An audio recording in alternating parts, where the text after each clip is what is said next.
Sa huling pagkakataon ay nagsalita si Pangulong Aquino ukol sa nangyaring engkwentro sa Mamasapano, Maguindanao kung saan kabilang sa mga nasawi ay ang 44 na SAF commandos. Ibinahagi ito ng Pangulo sa kanyang talumpati sa graduation rites ng PNPA Lacandula Class of 2015. Dito ay humingi ng pangunawa ang punong ehekutibo sa publiko, partikular na sa mga naulila ng SAF 44 kaugnay ng nangyaring trahedya. Samantala, tiniyak nito na sa kabila ng nangyari ay patuloy pa rin ang pagpapatupad ng reforma sa bansa. Ang ulat mula kay Rocky Ignacio. Humingi ng pangunawa sa publiko si Pangulo Aquino kaugnay na madugong engkwentro sa pagitan ng Special Action Force at MILF na kinasawi ng SAF 44 sa Mamasapano, Maguindanao. Partikular na hiningi nito ang pangunawa mula sa mga mahal sa buhay at iba pang naapektuhan dahil sa SAF 44 kasama ng sinusulong na usapang pangkapayapaan sa Mindanao. Ipinahagi ito ng Pangulo sa 36th Philippine National Police Academy graduation rites sa Camp General Mariano Castañeda sa Silang Cavite kung saan 6 sa SAF 44 dito ay nagtapos. 246 na bagong young officers ang nagsipagtapos sa Lacandula o Lahing Kayumanggi na handang ialay sa bayan ng dugo at lakas class of 2015. Batid ko po, walang salitang sasapat upang maipaliwanag ang pagkamatay ng ating mga gigiting na pulis. Hindi magpapakasya o magpapakasaya sa anumang ulat o talumpati ang lungkot na nararamdaman ng isang magulang na nawalan ng isang mabuting anak. Ang magagawa ko na lamang, matapos masabi ang lahat ng dapat sabihin at magawa ang lahat na dapat gawin, humingi po ng pangunawa. Gaano man katindi ang galit ko sa ginawang pagsuway sa ibinigay kong utos, gaano man ang pagsisisi ko sa pagtitiwala sa mga taong itinago sa akin ng totoo, hindi ko mabubura ang katotohanan. Patay na ang 44 na membro ng ating kapulisan. At nangyari ito sa panahon ng aking panunungkulan. Dadaling ko, at ulitin ko po, dadaling ko ang katotohanan ito hanggang sa aking mismong libingan.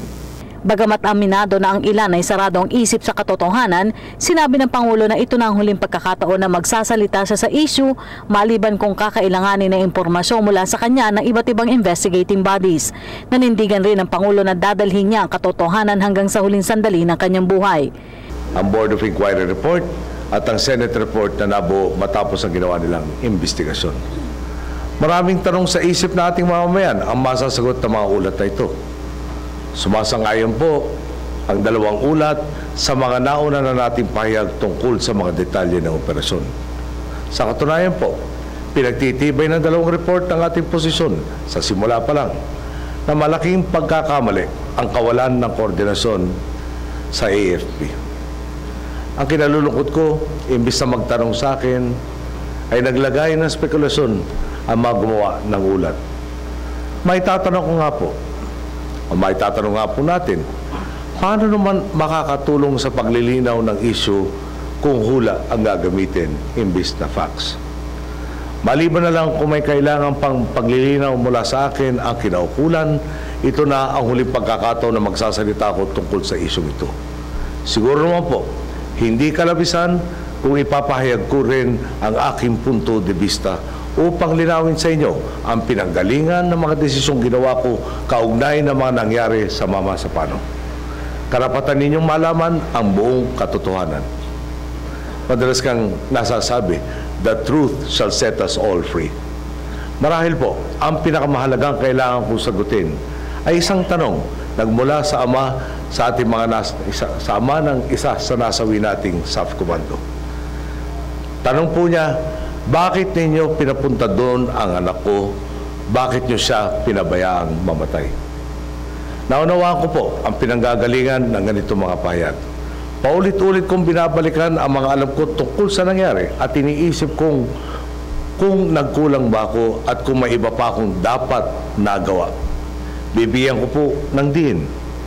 Hindi ko hahayaang pumunta sa isang tinaguriang suicide mission ang sino man sa ating uniformadong hanay.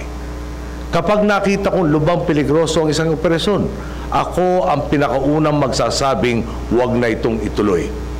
Tiniyak rin nito na sa kabila ng insidente tuloy ang reforma at pagpapairal ng tuwid na daan. Tinupad-an niya ang pangako sa taong bayan na hindi kailanman magnanakaw, sa halip inubos ang mga tiwali sa lipunan. Ikinalulungkot ko rin nadadamay ang ating usaping pangkapayapaan dahil sa sentimentong naikakabit sa naging resulta ng Oplan Exodus.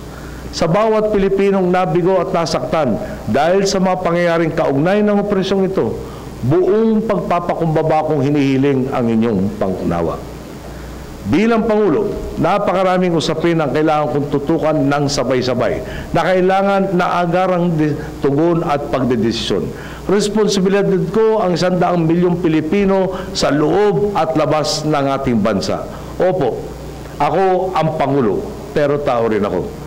Hindi ko kayang basahin ang iniisip ng bawat kausap ko at hindi ko kayang mabantayan ang lahat sa lahat ng panahon. Pero gaya po ng aking panata, kasabay nito, siniguri rin ng Pangulo ang pagpapabuti pa ng kapakanan ng PNP. Hinikayat rin ito ang susunod na leader ng PNP na maglatag ng programa para sa pagkakaisa at alisin ang kultura ng bata-bata system. ang hamo nga sa susunod na pinuno ng ating pambansang kapulisan, maglatag ng plano upang higit pang mapagtibay ang pagkakaisa ng ating mga pulis. Baguhin na natin ang kultura na parang may magkakahiwalay na tribo sa PNP. May bata si ganito, may bata si ganyan. Iisa dapat ang ating pagakbang upang maging epektibong tagapagbantay ng ating pamamayan. Ang anak ng pulis mula sa General Santos City na si Cadet Dennis Monroy Duson Jr. ang class valedictorian at tumanggap ng Presidential Campilan Award. Ang number 2 graduate na si Cadet Rod Kevin Taplacido naman ang tumanggap ng Vice President Campilan Award. Iisang hangad ng top 10 graduates na mabago ang negative perception ng publiko sa PNP. Karamihan sa mga nagtapos o 226 cadets ay sasapi sa Philippine National Police, 20 dito sa SAF, 10 sa Bureau of Jail and Management and Penology o BJMP at 11 sa Bureau of Fire Protection.